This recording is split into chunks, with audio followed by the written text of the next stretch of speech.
Culture plays a major part in our relationship with different segments of our communities, and Indian country is no different. These cultures are deeply ingrained and have a significant impact on the success of our interaction. One of our new officers, they had a death, and the people wanted to come in, and he would tell them, no, this is a crime scene. No, wait a second, hey, open it up, be general. This is their values, and this is what they need to do. So we had to pull the officer off to the side. Hey, yeah, this is the way it's done here.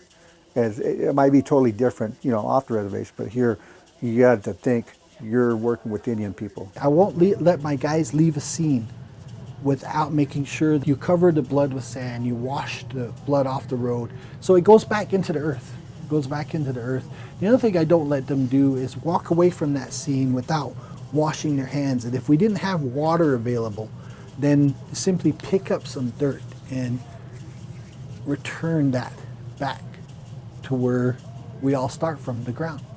And then you can go. When we get back here, they smudge, they light the sage and they smudge, say a prayer so that person can continue on their journey, and so that the things that they've seen, experience, smell, touch, don't stay with them when they go home. Every year, Chief was saying, I got to go home and get blessed. I know what he means by going home and getting blessed.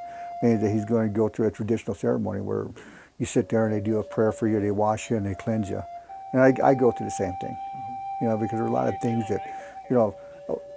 that, that are put on you, and you need to clean yourself off, clean all those things off, all the bad stuff. We try to have some kind of cultural component to how we train them. We really try to introduce them into the culture, and that way they can see. One good thing about the Yaqui tribe is our culture is every day. It seems like sometimes we're having ceremonies every weekend, maybe during the week. So the officers get an opportunity to see it.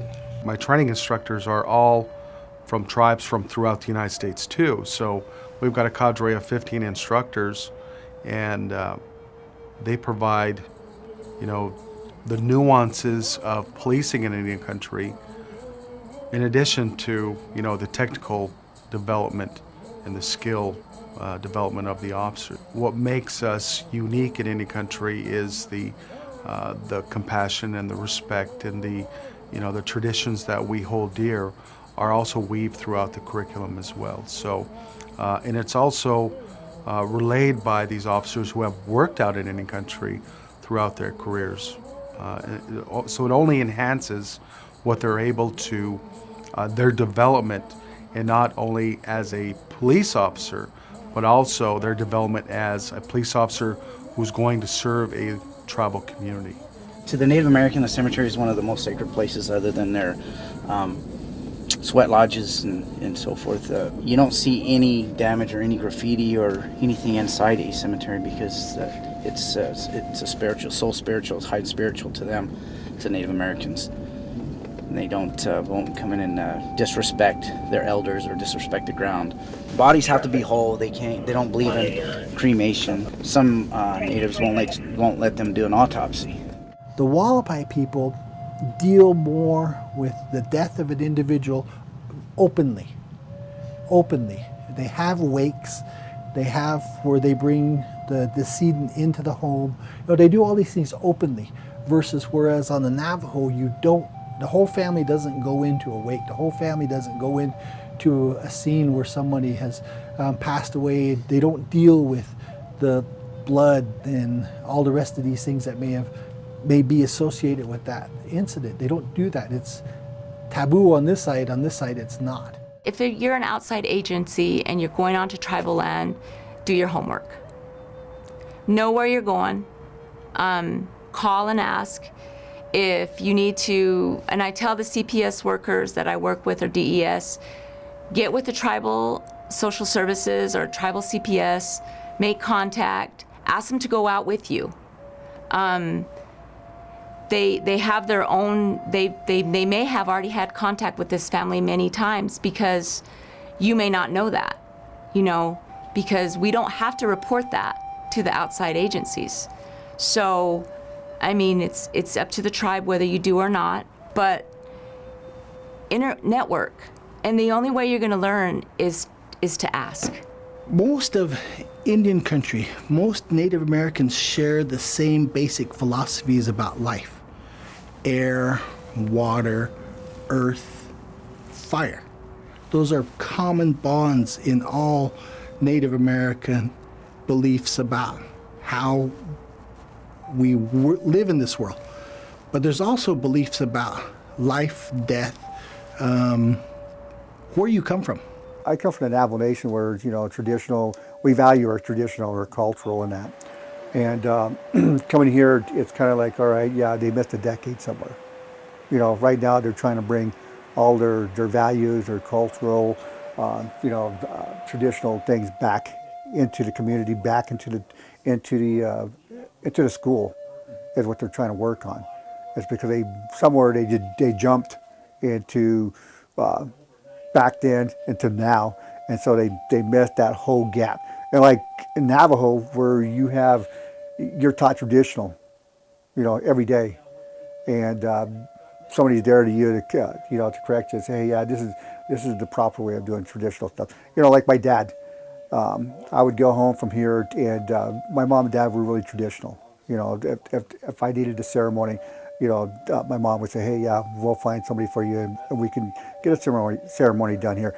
Here, you don't have that. You don't have any ceremonies, and a lot of the cultural, like their language.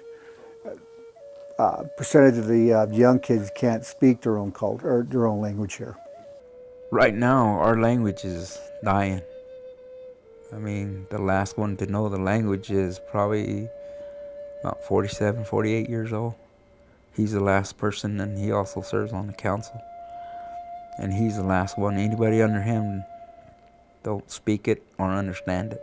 I was doing an interview on a witness with another trooper that was from the valley, had never worked around the Navajo.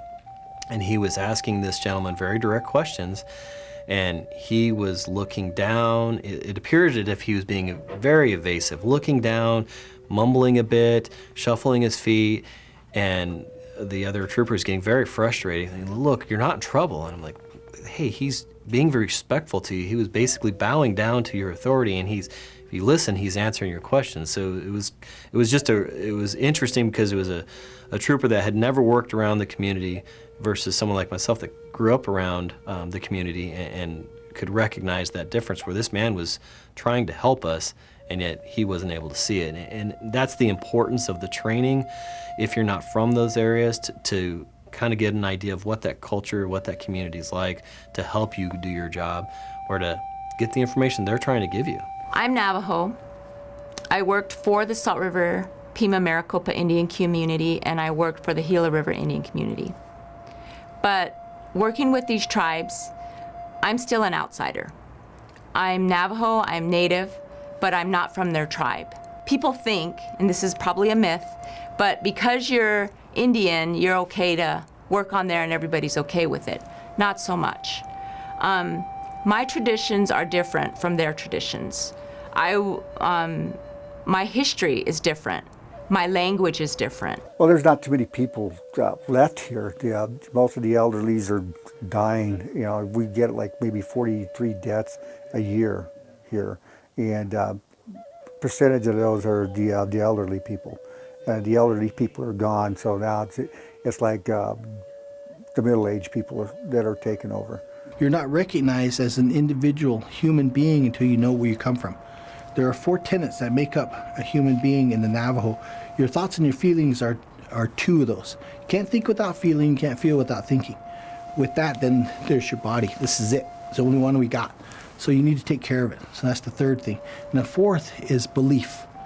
It's your belief, first of all in yourself, and then where you come from, and then all others. A lot of the Native children go through a kind of a shock, and they have a hard time going from a tribe to live within the city limits. So they end up going back. But there are some that will stay, and I got my degrees, and I never went back and lived.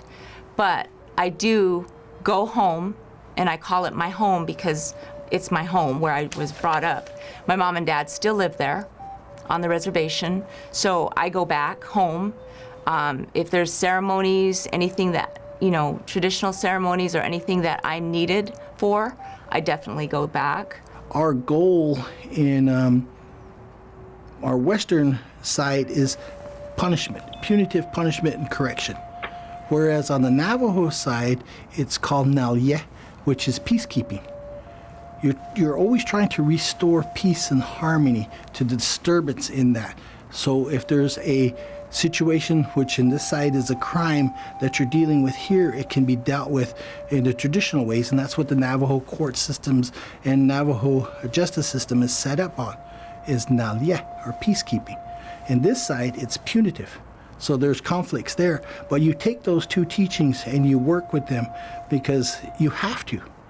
You have to mend those two together and understand how to keep going between the two of them. When the people get on scene, they're thinking traditional values, cultural, how to preserve the body and that. On the other hand, you have a non-Indian that's an officer that comes on, and he's just trying to do his job. I think that just, being very cognizant of cultural differences, respecting the traditions and the cultures, I think that also plays in. We play that also to our advantage to some degree by showing people that we're open-minded and we're really just here to help the communities. This is what I tell people when they go out on the reservation, be respectful, be genuine, and if you have a question, ask. Don't be afraid to ask a question because they'll answer it. This culture, Native American culture, can be explained in the area you are in with just taking some time just to what makes you who you are and why you are and how do we recognize you and what should we do, how should we greet you, because don't we do that with everybody else? How do you want us to address you? Where are you from? How did you get here? What should we know about the do's and don'ts of shaking hands if that's possible, getting close to you, touching you, eating with you? What foods should we bring to you? Those kind of things.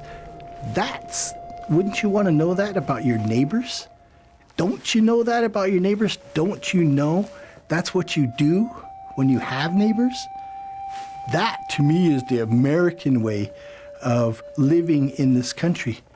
But we look at our Native American communities as that's those people over there, when in fact those people over there are your neighbors.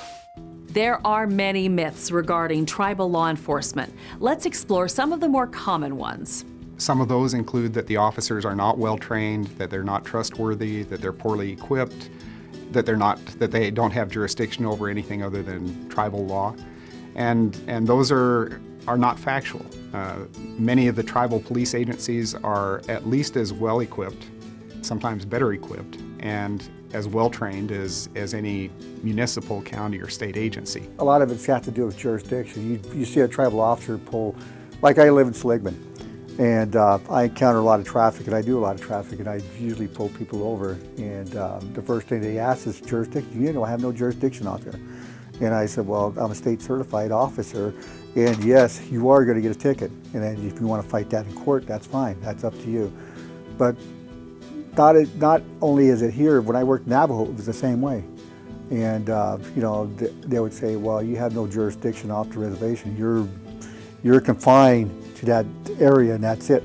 You have no jurisdiction. Well, back home, I had jurisdiction in Arizona, New Mexico, Utah, and a little bit of Colorado.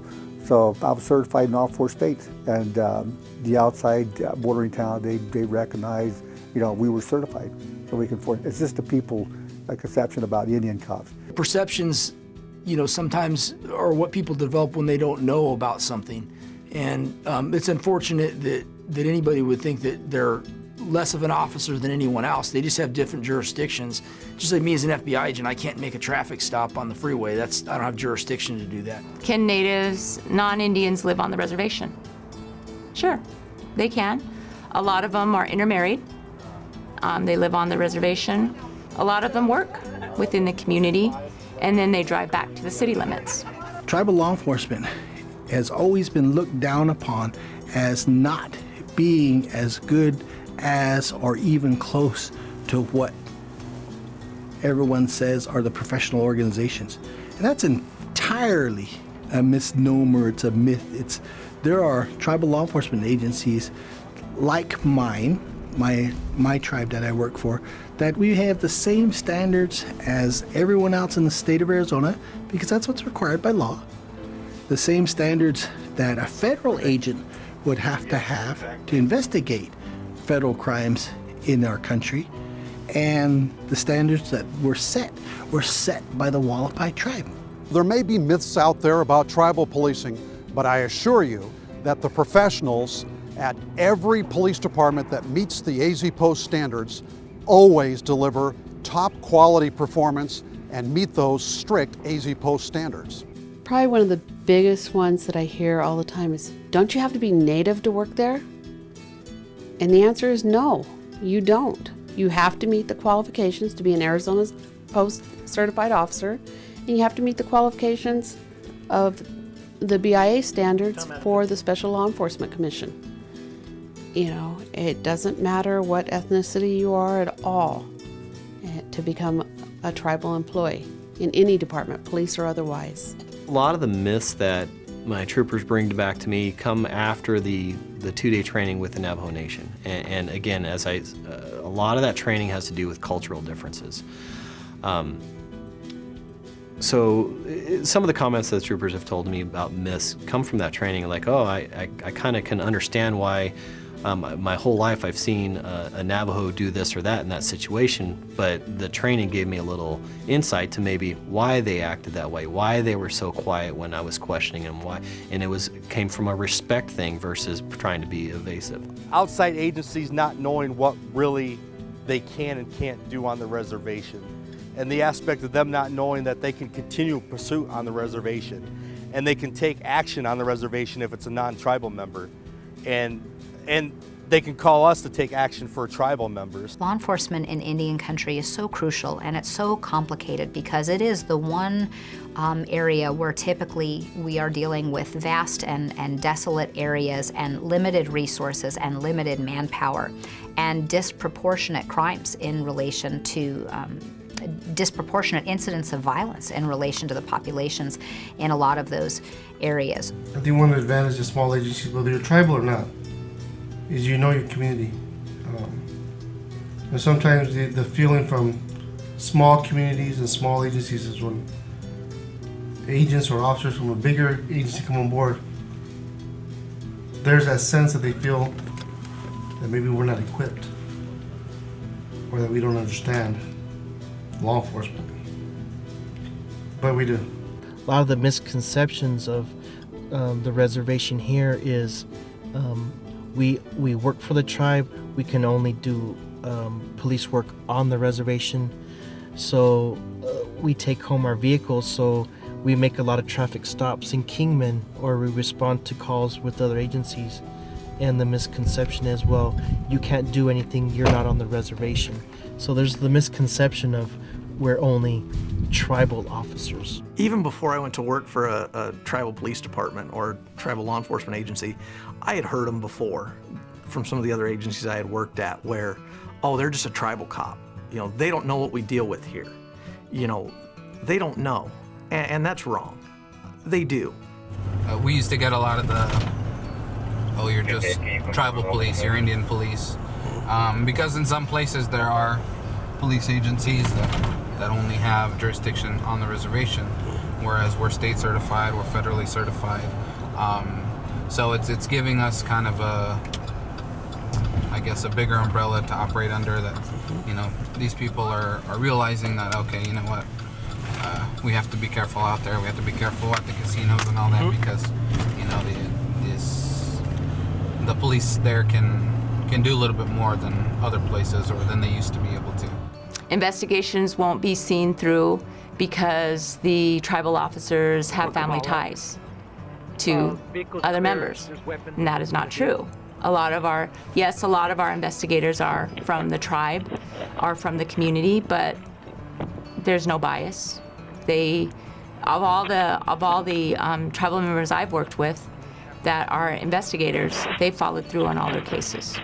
And family ties did not matter. When you stop a lot of people from California, they come here and they say, oh, you're just a tribal cop, because tribal cops in California don't have no enforcement. And so when you come here, they said, oh, you're just a tribal cop. Okay, well, tribal cop's going to write you a state ticket, you know. The officers are not limited to just the reservation, to the state.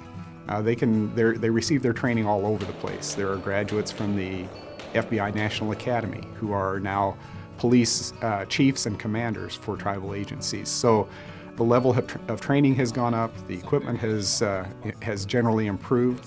Certainly they have large distances to cover, but they handle the same types of crimes and the same types of criminals, and sometimes the exact same criminals that we handle in municipal policing. Tribal police departments have money. They don't have money. We have casinos, but it's up to, you know, the powers that be in the tribe where these monies go to. And a lot of them, when the casinos were first built, they borrowed money, you know, to build the casinos. So now the casinos are flourishing, but they have to repay back all of that. So, I mean, it depends. There are some tribes that use that money and they do infrastructure. And a lot of those tribes are beautiful because they've put a lot of the money into, you know, boys and girls clubs on the tribal reservations, golf courses, all types of things. So, you know, in some respect, they use that before they give it out to the tribal members. We have jurisdiction to deal with any tribal member. It doesn't matter what nation or what tribe they're a member of. We can, if they're a tribal member, they're a registered tribal member, we can take action on that tribal member. Tribal officers, because of the high pay, make as much money as a city officer. That is not true. Again, depending on the tribe and where the monies are going, a lot of the tribes don't pay like they do in the city limits. The other thing is, oh, they don't know how to investigate crimes. Well, actually they do. There's a lot of the tribal law enforcement agencies throughout the state that have criminal investigators who not only are state sworn peace officers, who are Arizona Post certified peace officers, but they have attended what's called the Criminal Investigator Training Program, or CITP, through FLETC. So they're a federal criminal investigator. So they can do virtually the same thing the FBI can do.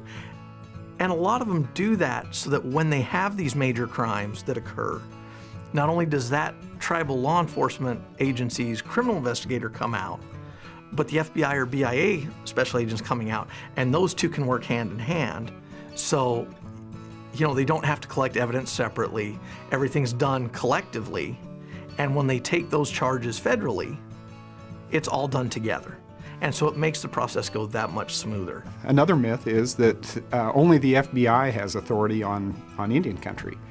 It's true that the FBI has authority on Indian country, but they're small in numbers. The Indian country units, or those agents who are assigned to Indian country, are few and far between, and they keep very busy.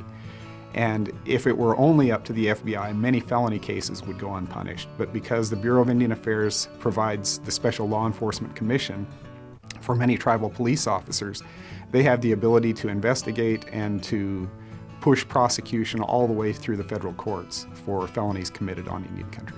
Tribal police departments only hire community members. That is not true.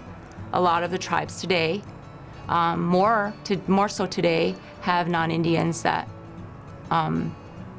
apply and have jobs there. But they do have what's called, when they're in the hiring status, they'll take community members first, then they'll take tribal members from other tribes, and then they'll take non-Indians. You look at some of the equipment and training that tribal law enforcement agencies have that some of the small city and county, and even, you know, some of the state agencies may not have. I think it would be an eye-opener. You know, for instance, there are many tribal law enforcement entities across the state that have commercial vehicle inspectors.